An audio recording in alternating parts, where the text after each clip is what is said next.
1-2-1-2. This is not necessarily for publication. This one here is rated R, restricted. The reason it's rated R because what we about to bring out is an offense to the entire world, but that's not new, because to bring out the gospel and the truth about Christ is to offend the entire world. The church system as we know it today is a farce and a lie. Islam as we know it today is a farce and a lie. These things have nothing to do with Christ, nothing to do with the King of the Jews, nothing to do with Israel, nothing to do with God, nothing to do with the Savior. The church is filled with a bunch of Sadducees and Pharisees, money-grubbing gangster thieves that need to be removed from their seat as Christ prescribed in the Bible. And that's why it's important for us to know that these churches, all these churches, religions, are teaching lies, man. The entire so-called Christian churches are teaching lies. Islam is a lie. All these religions are lies, and they stop us from knowing who we really are, and that stops us from following the Bible, man. The church is teaching us that our laws are done away with. They teaching us that the laws are done away with. That's why all our women can go sit up in the church on Sunday, go on Monday, on Wednesday, different days, have Bible study, come out and be the biggest freaks they are, man. I believe in helping you, and listen, and I'm ready to die for it. I believe in you. I believe that you can be better. I believe that you should live. I believe you should not starve in the ghetto. I believe you should be on top. I believe in the wealth and the welfare of you. I don't believe in no damn religion. I believe in my brother. I believe in my brother.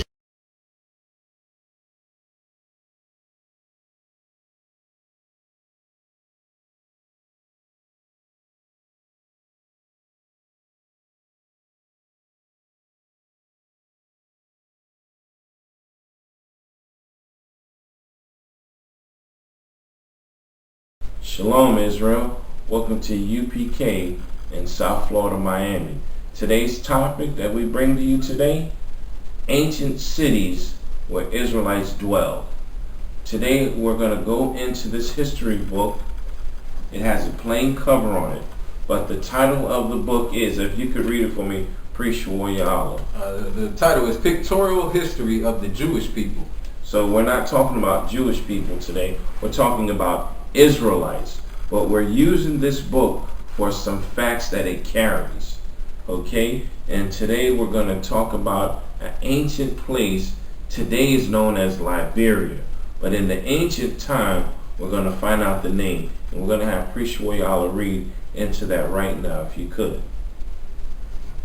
And also, I'm Priest Paul Gawas, and this is a history lesson. Read.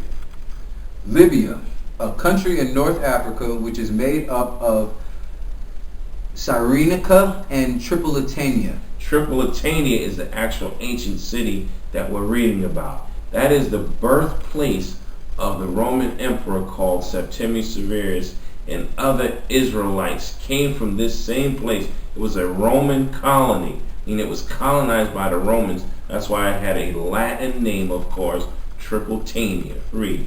Okay, so this North African country lies between Egypt and Tunisia.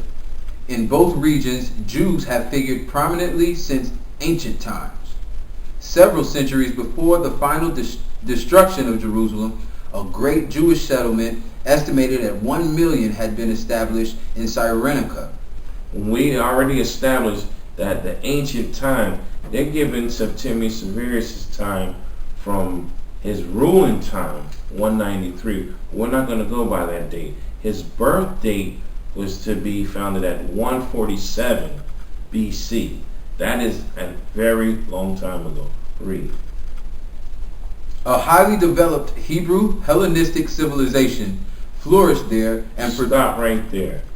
When they say Hebrew Hellenistic, when you look in the Zondervan Bible Dictionary, if I could, you grab that real quick, it'll tell you that the Hellenists were Greek-speaking Jews.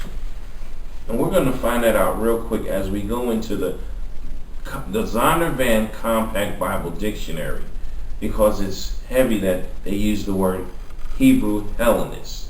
Do you have that for me, Hebrew? Come on. Read that for me. Tell them where you at. Hellenists, Jews who made Greek their tongue, and with it often adopted Greek ideas and practices. Thank you. Israelites that came out of their land and went into another land and picked up a philosophy, meaning the Hellenist is a philosophy of heathenistic custom, meaning these were Israelites that spoke Greek and they lived in another land outside of their own. Okay, now let's go back into the actual book we're reading, okay, and let's pick up where we left off to further prove that this was an ancient Israelite city. A highly developed Hebrew Hellenistic civilization flourished there and produced a number of cultured and gifted Jews.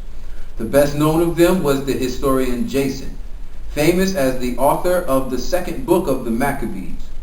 When the Jews of Judea during the 1st century CE rose in revolt against the Romans and were crushed, the Jews of Cyrene, especially those in the cities of Ola, Sabratha, and Leptis Magna, picked up the fallen standard of Jewish resistance. And right there they mentioned another city where another famous person came from, Leptis Magna. That's where Septimius Severus also came from. And we read and find out that Jason, who also was in the Apocrypha, wrote the second book of the Maccabees. Read. Led by the flaming Jonathan the Zealot, though defeated after a vast number had been slain, they nevertheless renewed their revolt in 115 CE after the Roman general Marcus Turbo had vanquished them in battle. He slaughtered them by the tens of thousands. Those who were able fled the country. Few remained after that to pick up the fragile thread of Jewish life. This is how you realize what happened to the predominant number of Israelites that lived in that city. This is how it became a lighter complected, a more different type religious zone. Now it became an Islamic zone at one time, became a Christian zone at one time, but now we know that there's another man who lived in this land in our time. His name was Omar Gaddafi. Okay, he lived in Libya, and the capital city he came from was called Tripoli. Now he's not important to us at all, but just to make a point that where did all the Israelites go? They fell to their death, as we read in a war. Read. In Upper Libya, Jews have been continuously settled ever since Ptolemy I of Egypt in 320 CE. And who was Ptolemy I? He was a counterpartner of Alexander of Greece. Okay? When Alexander came to his death, he divided his spoils with his counterpartners.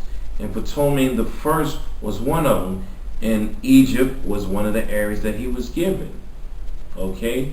He became later progenitor of Cleopatra and ruled that North African area.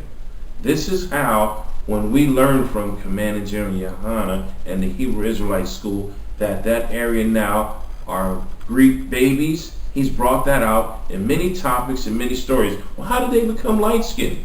Because they are European descent. They are Greek babies there now. The Israelites were killed out. They were gone. They fell to their death in war, and those that didn't fall to their death fell in slavery. North Africa, as you see between Egypt and Libya, became a coastal zone where they brought slaves through to load them up on ships. Where haven't you read that? Where haven't you found that out in history? Why are these places so famous?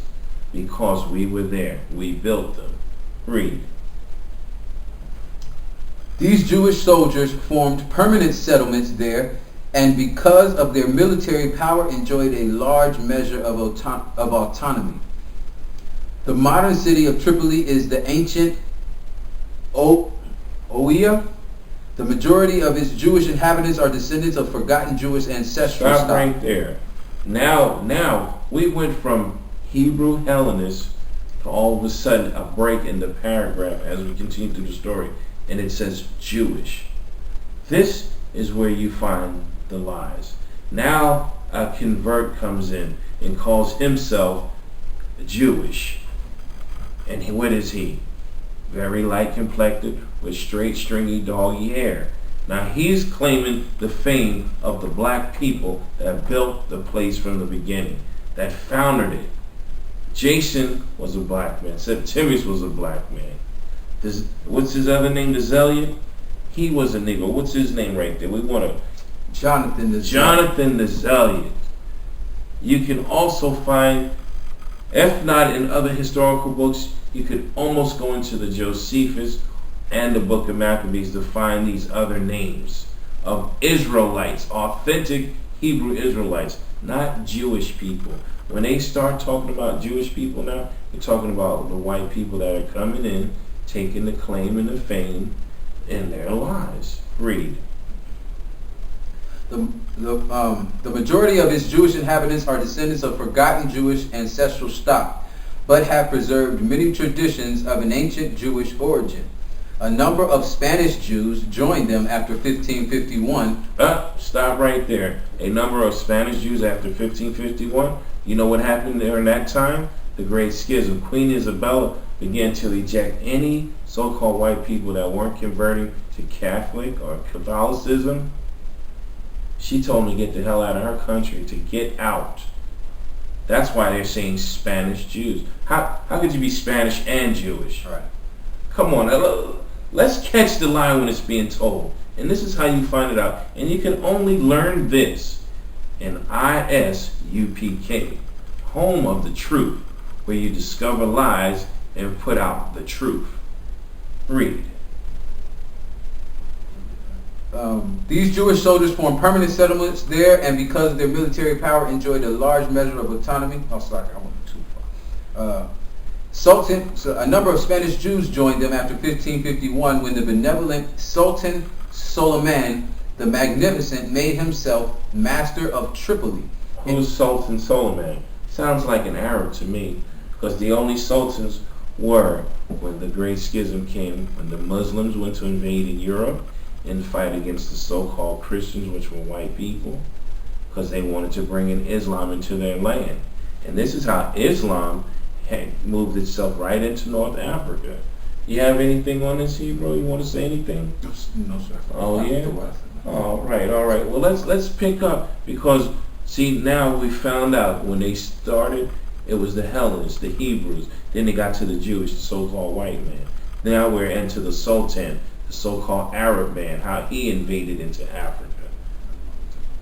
All right, keep going, Hebrew.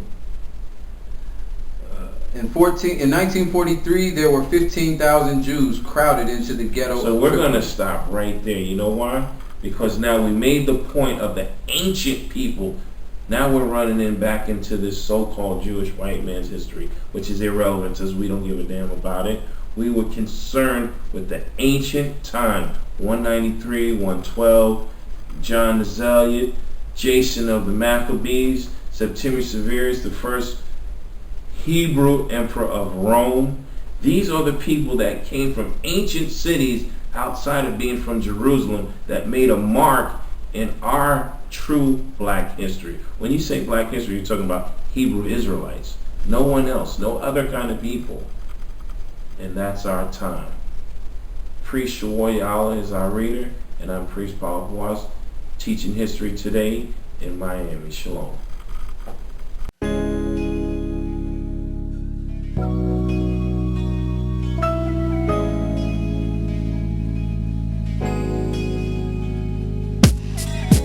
One, two. This is not necessarily for publication. This one here is rated R, restricted.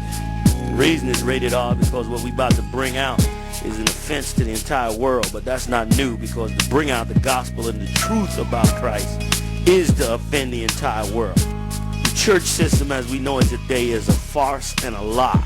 Islam as we know it today is a farce and a lie. These things have nothing to do with Christ, nothing to do with the King of the Jews, nothing to do with Israel, nothing to do with God, nothing to do with the Savior.